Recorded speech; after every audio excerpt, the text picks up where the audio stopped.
Hello Rajivji, Kamal here from Mirasangeet.com and a warm welcome to you once again on our show Chat in Chai. Thank you, Kavalji. Pranam. How are you? Very well, thank you Rajivji. Pranam. How are you doing? Very well. Waiting for the so-called big storm of this year, actually the last 4 years. It's Mm-hmm. supposed to snow and ice over the next 24 hours, 48 hours or so. So it should be fun. So stay warm. Anyways, take care. And we also want to talk about the other, top story. The way we've been always tracking it, always on our show about the immigration reforms bill. If there's been anything latest on that, any latest update?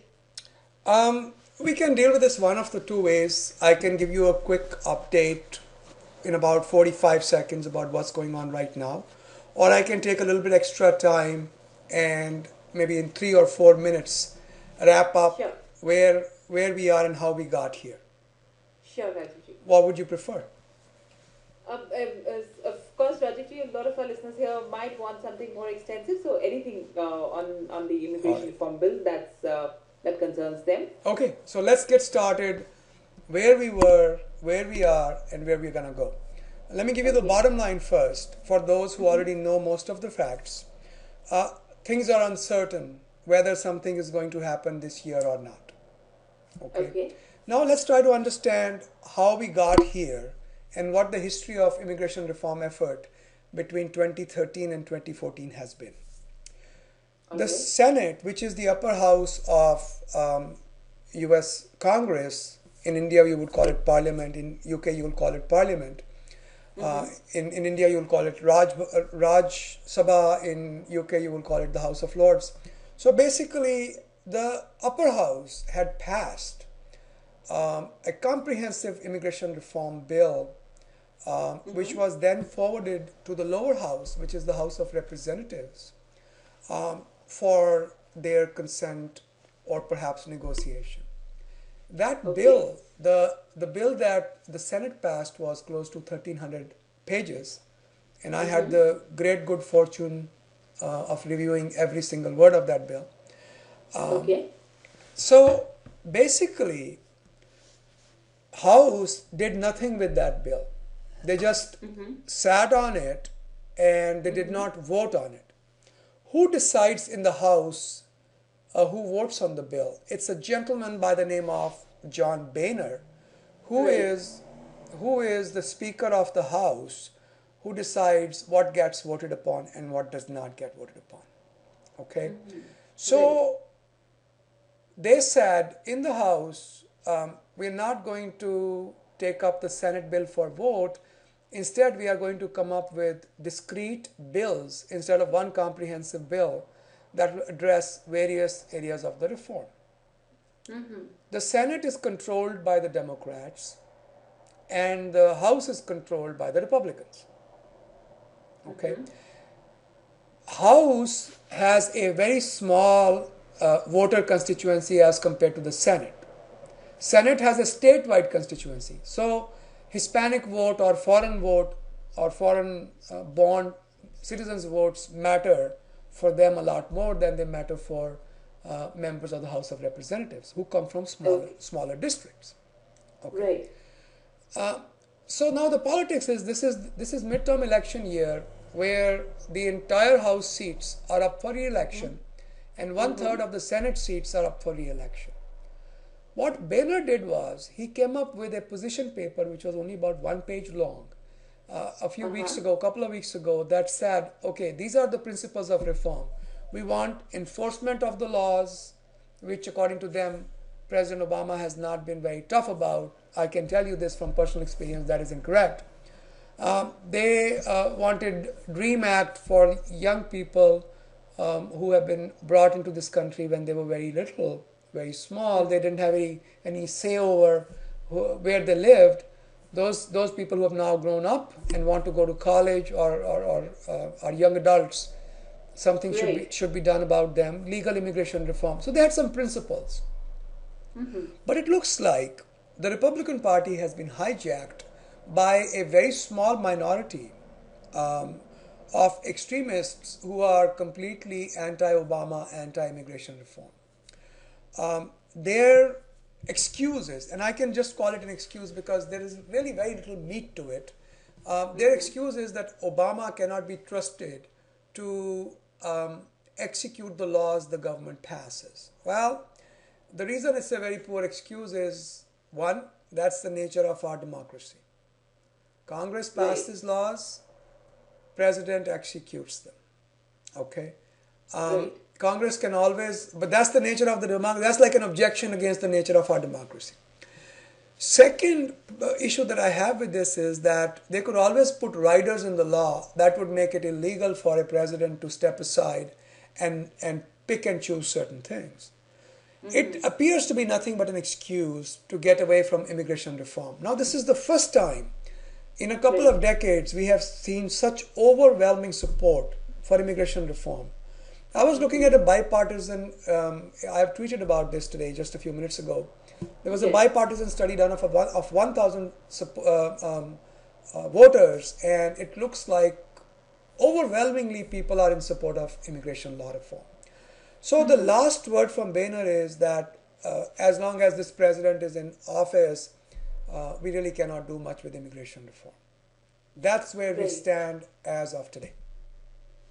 Wow. So a lot of our listeners there, Rajiji, would have got a feel of what it is and what they can look forward to, especially with the immigration reforms bill. Hopefully, like always, we do have hopes that there's a win-win situation for everybody involved. I And have in I our have a quick comment. I right, also tweeted that I am quite mystified.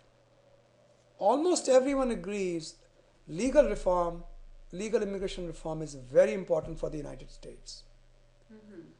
Everybody also agrees that Dream Act for the young ones is extremely important.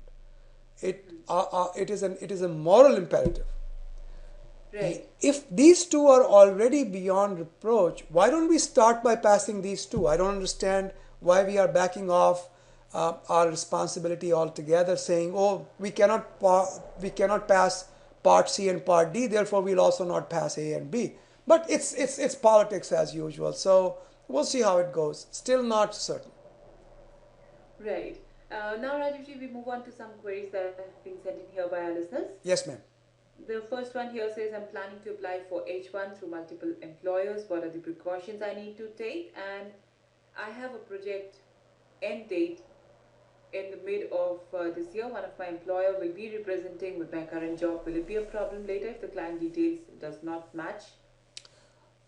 First question: can I apply for H1 through multiple employers? The answer is sure, no problem. As Right. long as, if you are a quota applicant, as long as those employers are not related, no problem. Okay. As to the second question, uh, my project details may not match what the employer gives. That can be very problematic. I have been involved in representing many companies through immigration related criminal prosecutions. We have assisted criminal defense teams, and uniformly, every single indictment that I can think of contained a count, an accusation that the company presented information which turned out to be wrong in relation to projects. Okay? Right. Right. So do not be a party to a misrepresentation about projects. Okay?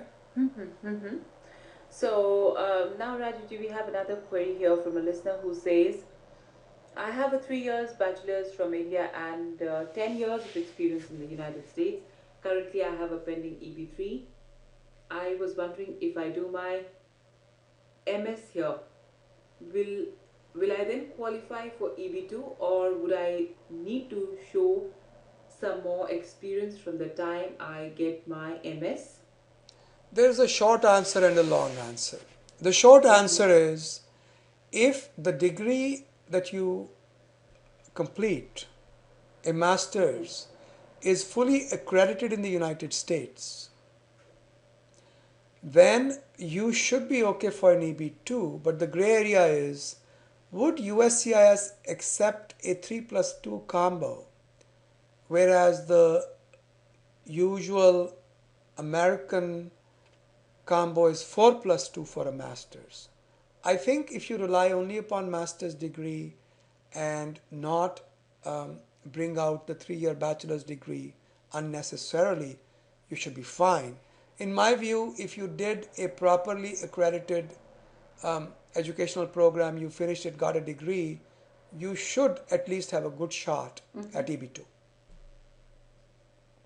All right. And without more experience. Experience should be irrelevant. Okay. So Rajesh, these were the two queries sent in by our listeners here this week. Thank you so much for being a part of our show and for all the solutions that you've given our listeners for their queries. Always a delight and a pleasure, Kamalji. Thank you. Thank you, Rajesh. Have a good day ahead. You too, ma'am. Bye-bye. Bye-bye. Every other Thursday at 12:30 p.m. Eastern Standard Time, we host free community conference calls. Everybody is welcome to join. Some people post questions ahead of time. You can take membership in our forums. All of the details are there on our website, immigration.com. You can take membership ahead of time, and it's instantaneous. It happens right away. And post your questions beforehand, or you can just log in. The phone number and all are provided: 202-800-8394, 12:30 Eastern Standard Time every other Thursday. We have free apps for both Apple iOS platform for your iPhones and iPads, as well as for Android. Just look for immigration.com, the period dot, and the application should show up.